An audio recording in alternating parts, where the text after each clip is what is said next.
Hello tout le monde, c'est Black Z, votre serviteur et porte-parole. J'espère que vous allez bien les amis. Aujourd'hui, petite vidéo analyse de combat. Et nous allons faire l'analyse technique du fight Son Goku vs Son Gohan qui a eu lieu lors de l'épisode 90 de Dragon Ball Super intitulé Goku vs Gohan. Goku vs Gohan. Combat de ouf, Ultimate Gohan versus Goku SSJ Blue. Alors c'était bien sûr un entraînement, notamment Gohan qui voulait tester ses capacités, mais ça faisait pas semblant de se taper dessus, et ils se sont mis de bonnes tatagnes. Nous sommes lors de la préparation du tournoi du pouvoir. Après son entraînement avec Piccolo, Son Gohan a pu retrouver sa forme ultime, Ultimate Gohan, son niveau max de l'époque de DBZ qui lui avait permis de dominer Super Buu. Mais pas Boutengs, car il s'est fait éclater assez mal. Néanmoins, avec sa forme ultime où il n'a plus besoin de se transformer, il a pu retrouver un bon niveau de combat. Et c'est ainsi qu'il doit tester sa vraie puissance face à un adversaire digne de ce nom. Ainsi, il ira trouver son père en train de dîner avec les trois chauves, Tien Shin Han, Muten Roshi-sama et Chaozu. Bon, Chaozu, il n'est pas chauve à 100% car il a un cheveu. Gohan fait irruption dans le resto et demande un entraînement avec son père. Goku remarque immédiatement que son fils a évolué. Gohan est déter. Bon, il a un peu une vieille tête car parfois dans des BS, il se prenait pas trop la tête. Et c'était un peu mal dessiné des fois. Le combat va se dérouler sur une montagne, et pas n'importe laquelle. Il s'agit de celle que Krillin avait coupée avec son Kenzan face à Nappa le Chauve. L'attrait principal de ce combat, c'est qu'à la base, ça va être du 2 contre 2. Gohan et Piccolo contre Son Goku et Tien Shin Han. Et ça tue. Le sol va trembler et Gohan va charger Goku qui va reculer. Alors, dans Dragon Ball Z, Goku et Gohan se sont très souvent entraînés ensemble, notamment dans la salle de l'esprit du temps, donc on est habitué à les voir se battre. Et Goku n'a jamais rigolé avec son fils lorsqu'il s'agit d'entraînement. Même s'il est toujours juste et fair play, quand faut cogner, il le fait. On se souvient que lors de la préparation du Cell Game, Goku avait poussé Gohan dans ses retranchements et pendant un instant, Gohan est passé en SSJ2 sous les yeux ébahis de son père. Donc on peut être sûr que le combat de Goku et Gohan dans DBS, pour l'entraînement bien sûr, sera quand même un combat sérieux. Piccolo concentre une attaque pendant que Goku et Tien Shin Han passent à l'action.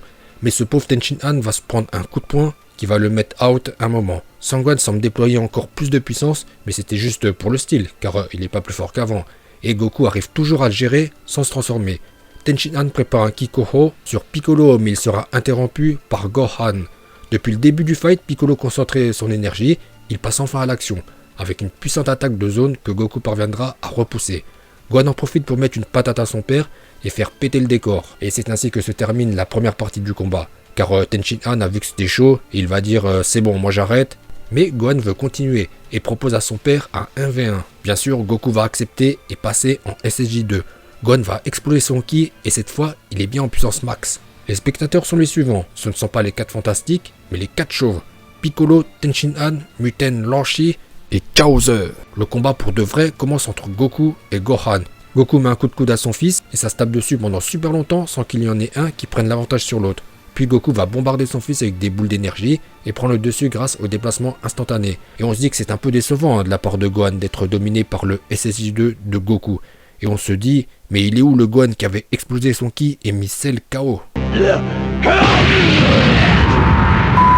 Avant de sauver la Terre, surtout qu'on sait que Son Goku a pas mal de transformations au-dessus. Après, ça part dans une épreuve de force avec le Kamehameha ou la technique de pulvérisation par la lumière. Goku incite son fils à relâcher encore plus de puissance et il va lui mettre un coup. Gohan réplique avec un coup de poing dans le ventre et finit par prendre un peu le dessus. Mais Gohan est un peu vénère, il sait très bien que son père n'est pas à fond. Il va lui dire d'y aller à fond. Le combat fait trembler le sol. À des milliers de kilomètres de là, Vegeta et les Kaioshin, et notamment le Rodai Kaioshin, vont ressentir les puissants ki de Goku et Gohan en opposition. Gohan somme de nouveau son père de passer en puissance max, et c'est ce qu'il va le faire. Le problème, c'est que la puissance max de Son Goku, c'est le Super Saiyan God Super Saiyan, du turfu. Malgré tout, Gohan fait jeu égal avec le SSJ Blue. Goku n'aura d'autre choix que d'utiliser le SSJ Blue associé au Kaioken pour battre son fils. Voilà, donc c'est une victoire de Kakarot qui a dû déployer le SSJ Blue Jubai Kaioken, comme il avait fait face à Hit le Chauve. Son Gohan a énormément progressé, désormais il est fin prêt pour le tournoi pour la survie de l'univers, dont l'ennemi à abattre possède un pouvoir supérieur aux Akaishin, le Migate no Shovui. Mais Gohan est prêt, car il est de force égale au SSJ Blue, et il est un peu moins fort que le SSJ Blue Jubai Kaioken, comme on vient de le voir, mais c'est déjà pas mal. Voilà pour l'analyse du combat Gohan vs Goku. Eh bien dites-moi, quel combat voudriez-vous que j'analyse dans Dragon Ball ou dans Naruto Shippuden? J'en ai déjà fait un dans Naruto avec Kakashi vs Itachi. Dites-moi et je vous apporterai mon analyse professionnelle. Pour conclure, j'aimerais vous partager le travail d'une dessinatrice du nom de Peinture Manga Mania. C'est le nom de sa page Facebook dont je vous invite à visiter car elle dessine vraiment super bien. Comme vous voyez avec ce Son Goku Ultra Instinct maîtrisé.